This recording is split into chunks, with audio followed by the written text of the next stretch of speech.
Hey everyone, Mrhappy here, and welcome to Mondays with Mrhappy, aka Mrhappy Mondays.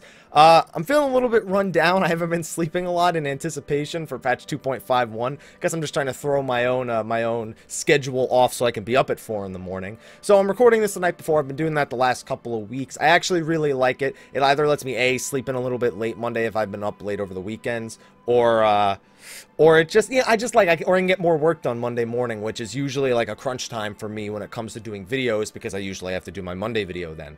So, gonna look like a ghost because my monitors are showing extra bright. But with that out of the way, saw a lot of good questions, so I want to get right into those. Let's jump right into it.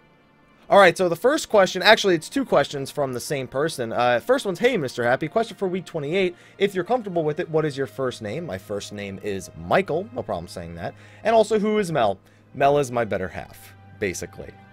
She's also the mastermind behind a lot of the more positive decisions I've made on both my YouTube channel and on my Twitch channel. But, yeah, better half. And definitely better. Definitely half, but more emphasis on better. And the second question from this person is, hi Mrhappy, question for week 28. Do you think hard mode Alexander will give better gear than normal, or just achievements like turn 6 through 9 Savage? Somebody posted a link of, not even a link, on Reddit, somebody posted some stuff that apparently Yoshi P said. It said Alexander hard mode will give better gear. If you're going with normal and hard and those are going to be launched at the same time, hard mode will definitely get better gear. The bigger question a lot of people had was if Alexander normal will even give gear, because people were thinking, oh, you know, it's more like a story mode. And while it's not as easy as like the newer hard mode primals or the actual story missions themselves, I think it will give gear, both normal and hard modes will be better. The hope is that you'll need normal gear to beat hard mode fights sufficiently. So it's a little bit of double dipping, but it's a system that I've always kind of enjoyed, as long as the hard mode encounters are properly done. I don't just like tuned up numbers. I like things to be at least a little bit different in a few areas. We'll have to see how they do it, because this is kind of new territory for them outside of, you know, normal and savage. Next question. Hey, Mrhappy, love your videos as usual, always full of insightful question. Here's mine for this week. Do you think they will be allowing you to have more cross-class abilities in Heaven's Ward, with the newer ones being added to the old and possible new jobs coming? Also, as a small follow-up, I know you are patiently awaiting the 15 demo. What do you think, when do you think the actual game will be released? So I'm going to answer the 15 question first. I still don't think we're going to see that game this year. They're at 60% complete right now, and they said they could jump to 80% very quickly, but right now it's gradual. I'm not holding my breath at the earliest Christmas of this year. I doubt it, but I'm leaning more towards March of next year. As for the cross-class abilities, we'll get probably a 6th cross-class ability at level 60. That's just, you know, every 10 levels it's unlocked another cross-class ability. That's the way it's worked. That's why we have 5 on our jobs. So for jobs, yeah, I'm thinking 6. As for actual abilities, I think they're going to focus on... I don't think so. I don't think they're going to expand the number of abilities you can pick from. Maybe like a couple across all the classes, but with they're not even implementing new classes, then I don't think you'll be able to pull abilities over from Dark Knight, Astrologian, or Machinist. So yeah, you'll probably have one more to choose from, but you won't actually have a bigger choice. All right, next question. Hey, Mrhappy, I was wondering if you like these job ideas and moves. Do you think they should have?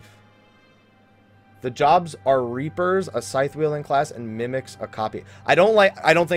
First of all, I'm not a big fan of scythe-wielding classes. To me, a scythe, while you can make a badass-looking scythe, it's just, to me, a glorified, you know, gardening tool. Because that's what a scythe is. That's why I was glad Dark Knights went with great swords, as opposed to scythes. I'm just not a big fan of the weapon overall. And Mimics... I don't think there's any way you could have a mimic type. Like, the closest thing you could have is a blue mage. And even that, like, is kind of difficult because of the nature of the abilities in this game. They're mostly dodgeable AoEs. You have to wonder how that translates into blue mage. Mimic for a copycat class? No. It's too... I don't know what the word is I'm trying to figure out.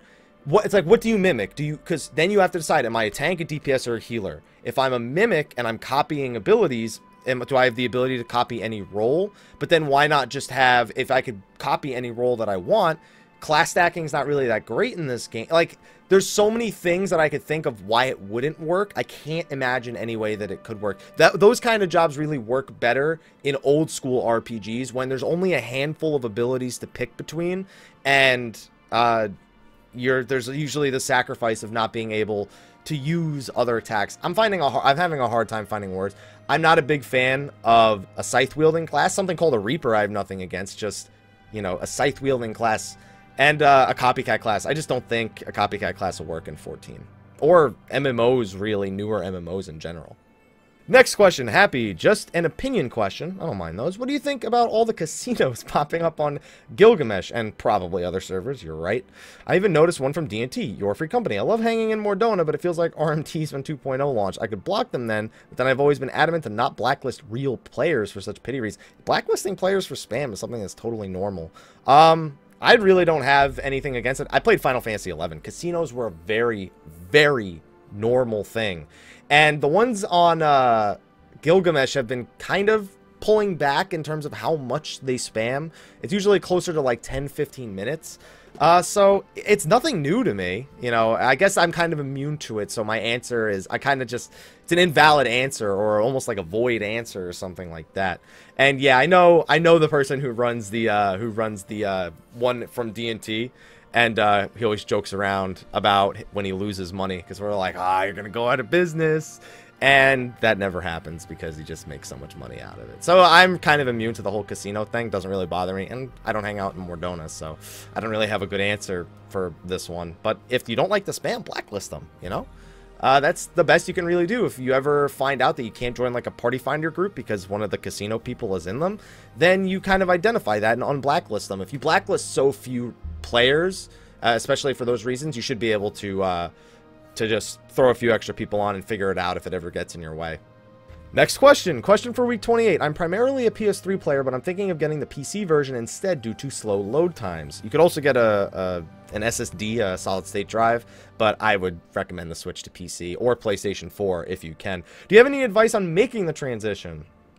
You have a lot more options going from PS3 to PC. It's literally just take a day and get used to all the options and ways you can move around the UI.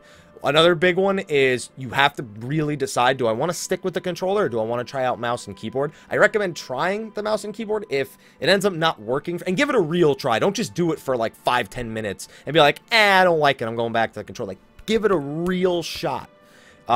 Work with that's really, you just got to explore all the new options that you have and give mouse and keyboard a try for real. As for which PC, I always recommend, if you can, to build a PC or at least get a company to build you a custom PC. I don't recommend going out and like buying like a Dell laptop or desk. I don't recommend going out and buying a laptop at all. Don't go out and buy like a brand desktop and Alienware. Don't do any of that. Just find a place that can build you a custom PC for $700 to $900. That should run the game at standard fairly well. Maybe even be able to run it at high fairly well. Yeah, you'll probably be able to run it at high. And then that's it. You know, I can't recommend one specific computer. You could check out CyberPower PC or iBuyPower, websites like that, and see what you can find. That's within your budget. Next question, Mr. Happy. I was wondering what a legacy player is. I just got into 14 about a month ago, and I wanted to know exactly what is legacy. Legacy are the poor souls, myself included, who decided to not only buy Final Fantasy 14 1.0, but keep paying for it when it was a monthly subscription for, I think it was at least 3 months you needed to pay for in order to be legacy status. And that's it. They're just players that were around back before Realm Reborn came out. As of like today, it has almost no relevance because the servers have all kind of, you know, evened out. There are some legacy servers still, but it doesn't even matter. Like, there's almost no difference. At this point, we just have a tattoo on the back of our neck, and we have a legacy chocobo with a tattoo on his face. Some of our names are also in the credits after the end of the 2.0 storyline. Mine is in there. Somebody sent it to me the other day because I wasn't able to find it. And that's all it is. Mr. Happy, what are your thoughts on the new Dissidia? And if it comes to console, will you give it a try? I love Dissidia. I really want that to come to the PlayStation 4. If they could downscale it like, you know, Super Smash Brothers on the Wii U and the 3DS, if they could downscale a little bit, it'd be nice on the Vita. But I want it for the PlayStation 4. Square Enix, you can't do this. You can't. And then you also can't post about it on the developer blog and act like we're not going to want it. We want it. We want it. Next question.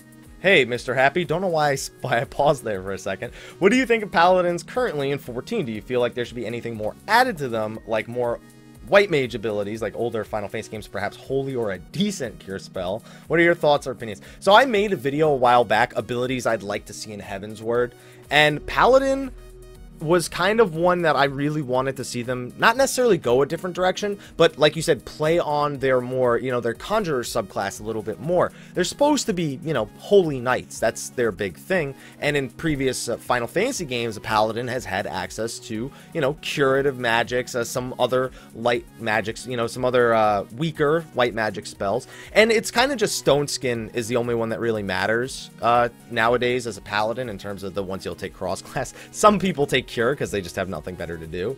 I would like to see not holy. There's no way you give a paladin holy, and that's too much. No.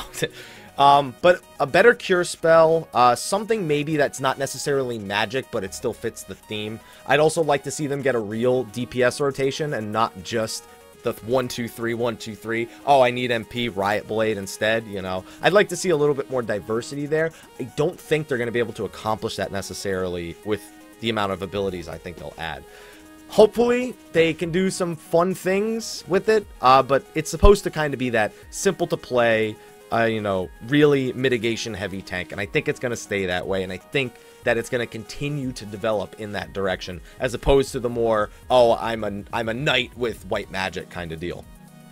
Next question. You said all classes should use poison potions? I main Dragoon. My group is trying to get through turn 12 now, and I've been using mega potions of strength. Should I switch to poison potion, and why? Okay, somebody actually answered this, and I think, yeah, there's a few, this question's actually asked a couple of times here. All classes, the stat potion and the poison potions are on separate cooldowns.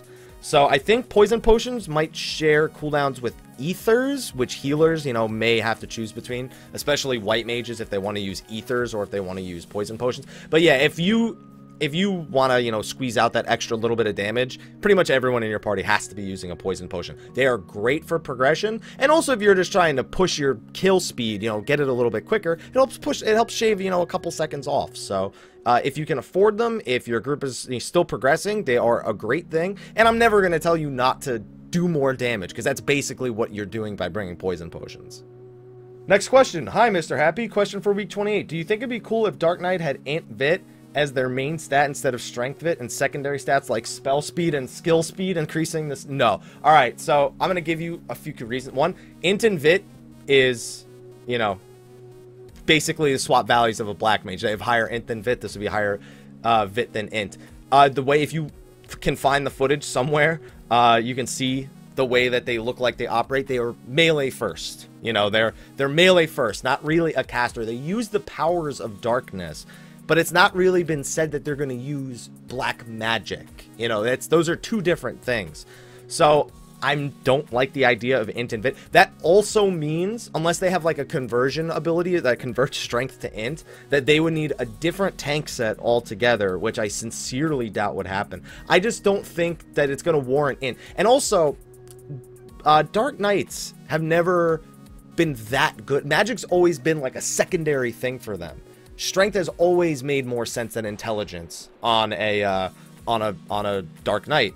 So I think going that direction here, they would need to be a DPS and not a tank if they wanted to go Int Vit. As for spell speed and skill speed, see, that's the thing. Those skill speed sucks. All right, that's the best way I can think to put it. Skill speed sucks. Spell speed's good on black mage and white mage because they have. I could go into a whole explanation on that. But no, those stats would not work well for the way that the little bit of footage they showed, those stats would probably not work well for it at all. Maybe a skill speed breakpoint, but that's about it. They're a tank, first and foremost. So what's important is that they're able to parry, they're able to mitigate damage with abilities, and since they're a Dark Knight, the biggest theme, other than using weak black magic, is the sacrifice of HP. Somebody made a really good post on Reddit about how that could actually be utilized, and I'm curious to see if anything like that will happen. But no, Invent no, and definitely not spell speed and skill speed, because those are terrible stats outside of like black mage and white mage. Next question. Hi, Mr. Happy. Do you think Square Enix will ever rework Summoner? I think this is like... I had to click more to see what the question was, to see where it was going, and I get the Summoner question so much. I must have answered it at least 3 or 4 times in all the 28 weeks. Traditionally, Black Mage used poison spells along with elemental magic, but it seems it was given to summoners so that they had something to do besides manage a pet. At the moment, the summons themselves seem really underwhelming. They lack the risk reward and the cool factor of other games. So I'm trying to think of what the risk was of ever using a summoner in the old games. I guess the risk was that that was the only thing they could do. So bringing a summoner meant you were giving up, you know, consistent damage. You were choosing to take big bursts of damage and high MP costs and maybe defensive spells in the case of like Carbuncle over, you know, consistent every turn. You know, I can take the hits, or I can deal out a lot of damage, or I can deal consistent damage but much quicker. I think that the pets themselves are fine. The way they're defined in the lore, we're not going to ever get to, like, have a permanent full-sized Ifrit out, or even a permanent, like, smaller Ifrit. And it wouldn't look right. I don't know about you, but if I saw summoners walking around with mini Ifrits, like real mini Ifrits, that would look worse to me than the way they look now. The poison spells thing, I get you. I wouldn't say that that's traditional. Like, yeah, they've had poison spells in the past, but a lot of black mages are used to bringing, you know, fire, thunder. They're used to nuking. Poison spells have been there, but it's not been like the only theme that a black mage has had.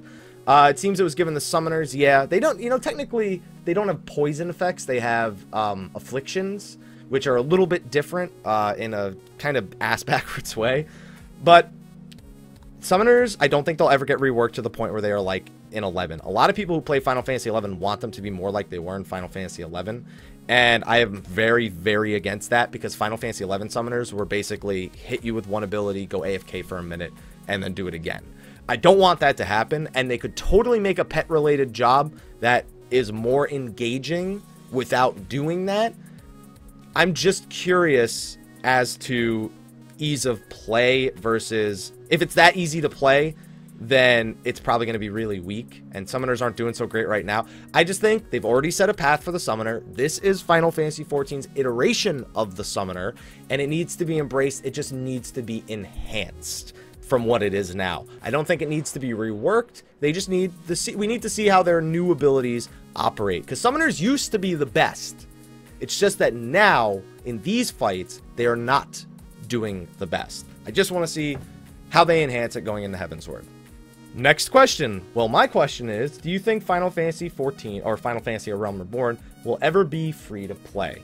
I have played this game since its relaunch till just before Thanksgiving of 2014, because I had to make budget cuts, and unfortunately this game had to be one of them. I really loved and enjoyed the game, and it sucks I'm not able to play it due to money. Also love your videos, keep up the work. I don't want to say no. It's always a possibility. It's never out of the realm of possibility. The likeliness and Square Enix's specific stance on it, it's better to have consistent income than bursts of income. You also have to realize, if it were to go free to play, we would not be getting like a big patch with, like, you know, a new 24-man raid and then a new 8-man raid, a few new primals, some more all of that stuff would be cut back. And I don't necessarily think it would be added to the cash shop, although, you know, putting a patch itself in the cash shop probably would work. Cough, cough, Guild Wars 2. But the way they like to operate, they would then have to take so much effort out of making those features for us that are included in the patches and put so much focus on the cash shop itself. It would just be a worse game overall. Be less content, or at least less non-paid content, because I really think that if they did go to free-to-play route, they would force you to buy each patch. I could totally see that happening, and I don't think they want to go down that route. So I'm gonna go ahead and say I don't think it will be, but it is within the realm of possibility. The game is still profitable right now, so it's probably not happening anytime soon. I read this question before. Hey, Mr. Happy, I got a question. Where did you get those sheets and blankets set? I don't know. Also, can I buy you a set so I'm not distracted by your hotel room bed sheet? Listen, hotel room beds are awesome, all right? And if I went into a hotel room and it looked like the rest of my room, I would not stay at that hotel again. Also, my daughter's Summer was born in winter, January 2nd, so I want to send a shout out to her. Shout out to Summer.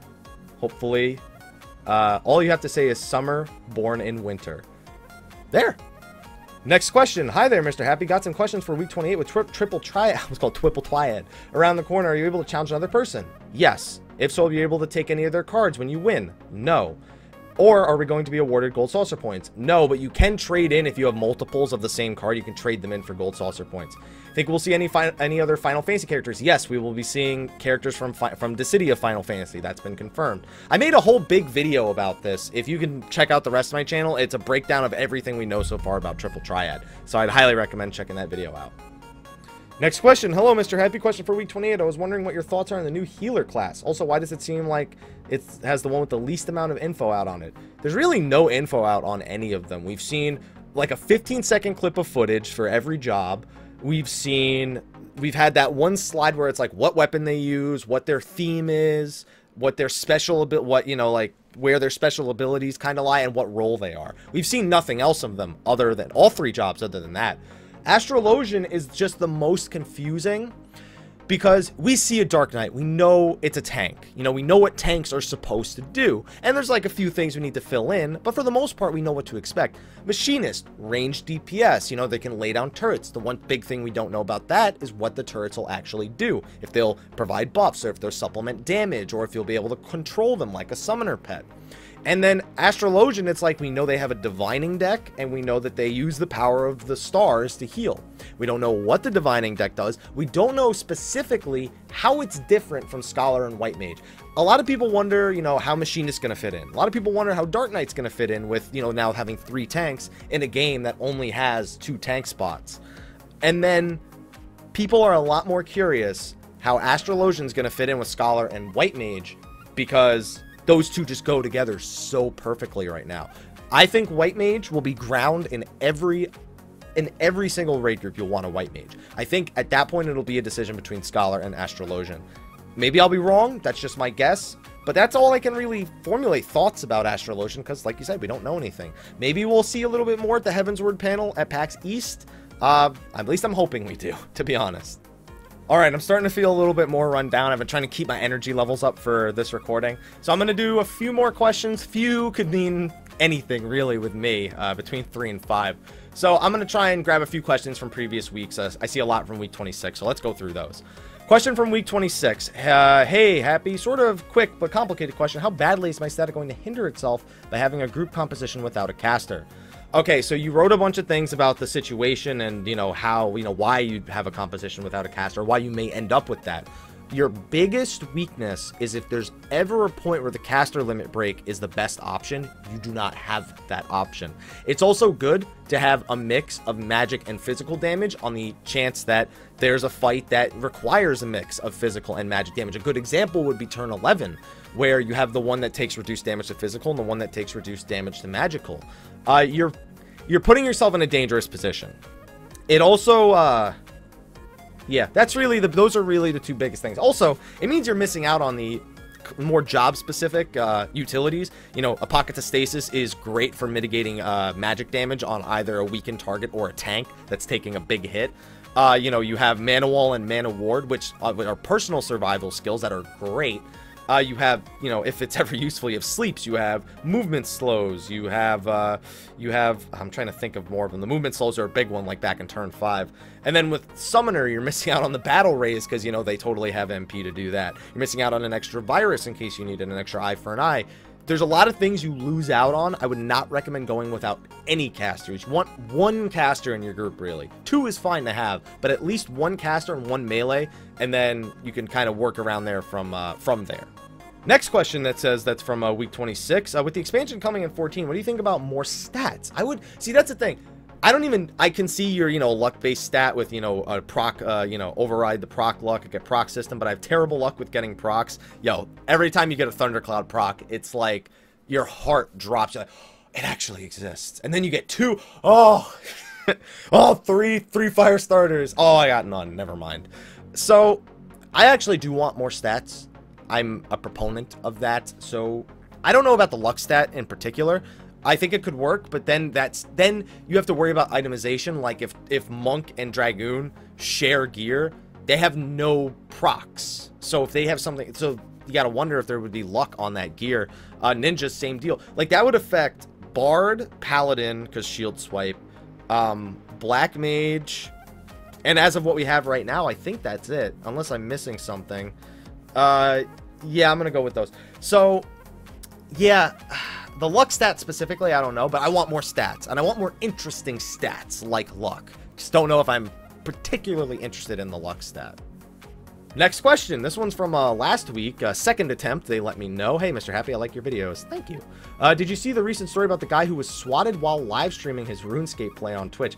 The rise in these fake SWAT calls has caused some debate on what charges the guilty party should face if caught. Some even believe that they should be considered attempted homicide. Yeah, I get what you mean. So, I'm okay with the consideration for attempted homicide. It depends on what the SWAT call is that I think that's a consideration. If you call up and say, oh, this person's, you know, carrying weapons and they're planning to attack a school, like if you go out of your way to do that, there are, you know, law enforcement that will not hesitate. They'll just automatically assume if they see any, I could be holding my phone like this and I turn around, they see something black in my hand, they're going to think they might think that's a weapon and they'll shoot.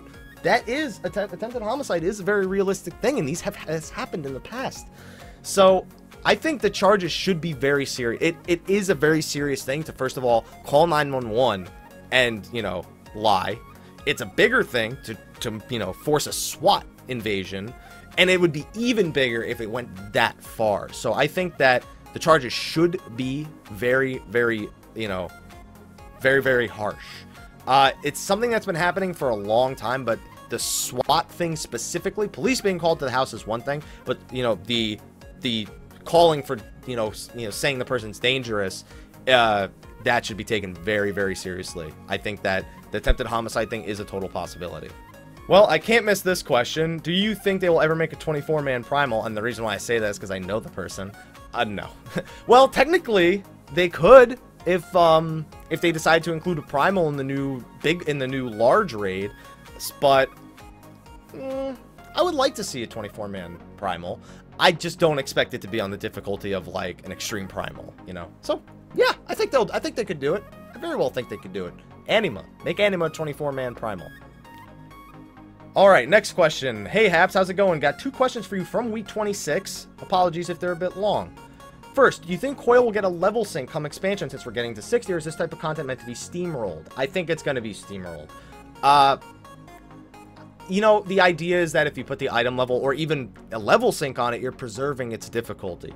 I don't think they care about preserving a dungeon. It just doesn't make sense to me to preserve a dungeon's difficulty when it's irrelevant at this point. The only reason someone would do it is a vanity reward or a title or something like that. But it's a joke to do. Preserving its integrity to me is like, it's just for, it's not progress. You're not actually progressing your character. Okay, think about this. Savage Coil, right?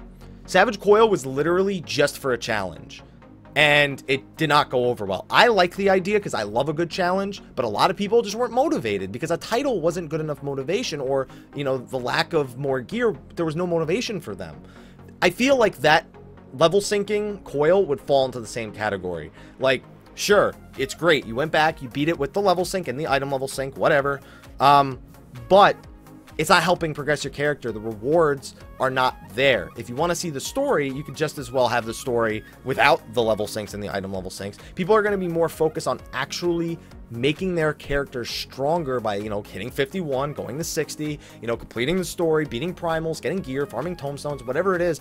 That's going to be a more efficient way. And taking away that reward having any meaning will really demotivate people to want to do it at all. Whereas if it's open and groups can go in with like 2-3 people maybe and beat some of these fights, people will still do it. People will get their titles, and that'll be it for them. Now, of course, I've just named pretty much both sides to the problem with having a story mode of something. And Limit Break Radio has actually spoken about this before, and I've kind of seen it, you know, where having a story mode means there's less incentive to really work for it. But this is a case where I think that just a story mode would, not even a story mode, just not level capping it would just be better. More people would do it because they would be more motivated to actually do it.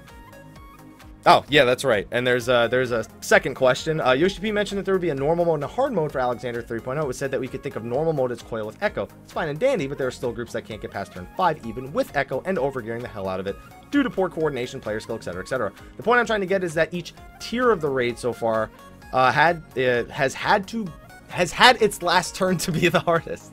If Alexander works the same way as Coil, in that we get segments of it at a time every other patch. I don't know what's wrong with my reading. Do you think that the last level turn instance of each will present a wall for people? There's always going to be, no matter how much something is brought down, there will always be people that either A, wish it was harder, or B, wish it was easier. There's always going to be two people on the side of the fence. And I think that considering normal mode and hard mode will most likely have separate gear sets, that the motivation to get through normal to get to hard will be good enough to get more people completing the final turn of Alexander, if we can even still call them that. I think it will present a wall to some people, but you can't make everyone happy. There needs to be at least some point in a game where you're challenged, where you have to seriously overcome an obstacle. The question is how much story is going to be in Alexander, and how much is that going to be a factor again for people worrying about the difficulty of the final turn of Alexander. Okay, so the last question I'm going to answer, a longtime viewer, first-time question asker. You've mentioned before that summoners are next to useless in Final Coil.